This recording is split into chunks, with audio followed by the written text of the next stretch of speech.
Gauguin commence à travailler la céramique à partir de 1886 dans l'atelier d'un céramiste reconnu, Ernest Chaplet. Il s'intéresse au grès. Il s'agit d'un type de céramique fabriqué à partir d'une argile contenant du sable et de l'oxyde de fer et cuit à haute température. Peut-être première céramique de Gauguin, cette jardinière a sans doute été réalisée entièrement par lui à partir d'un moule pris dans l'atelier de Chaplet. Gauguin a ici décoré la jardinière comme un peintre, grâce à une technique appelée le décor à la barbotine. Il a appliqué au pinceau, comme sur une toile, des engobes. Il s'agit de couleurs délayées dans de l'argile et de l'eau. Ces engobes colorées sont ensuite cuits. Trouvant probablement le décor trop léger après cuisson, Gauguin a retouché la face de la bergère assise avec de la peinture à l'huile. Il s'agit d'un procédé très inhabituel.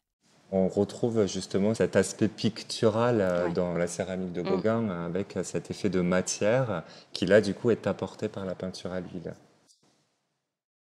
Très vite, Gauguin modèle lui-même les formes de ses céramiques en employant la technique artisanale du colombin.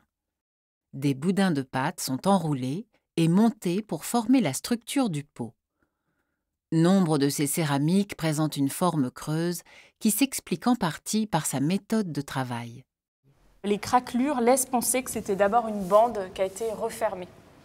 Il plaçait probablement une main à l'intérieur de l'objet, ajoutant de l'autre main des éléments décoratifs et des personnages. Pour ce pot, qui se veut un autoportrait en sauvage, Gauguin a d'abord réalisé la partie supérieure, le visage. Voulant sans doute ajouter la main portant un pouce à la bouche, il a ensuite adjoint la partie inférieure, plus large. L'une des dernières céramiques réalisées par Gauguin, Oviri, est composée d'une terre grossière au rendu rustique.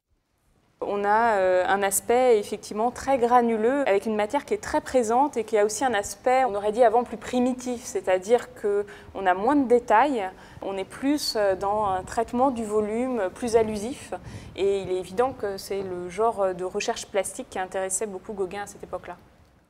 Il s'agit peut-être d'une terre proche de celles utilisées pour construire les fours de potier, qui résistent à des cuissons à très haute température. Il modifie tellement de toute manière la structure qu'on ne lit plus vraiment la façon dont il a travaillé. Et puis, il travaille tellement par ajouts successifs. Un vrai travail de sculpteur, par modelage et ajout de matière. Pour désigner cette méthode de travail inhabituelle, Gauguin invente le terme de sculpture céramique. L'artiste appose d'abord sur toute la surface de l'œuvre un jus aux accents chauds et sombres, avant de l'émailler partiellement, épargnant le corps de la femme laissé mat.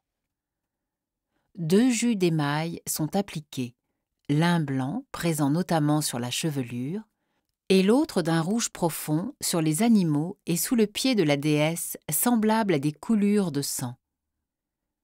Lors de la cuisson, au niveau de la matière trop épaisse par endroits, se sont formées ce que l'on appelle des craquelures.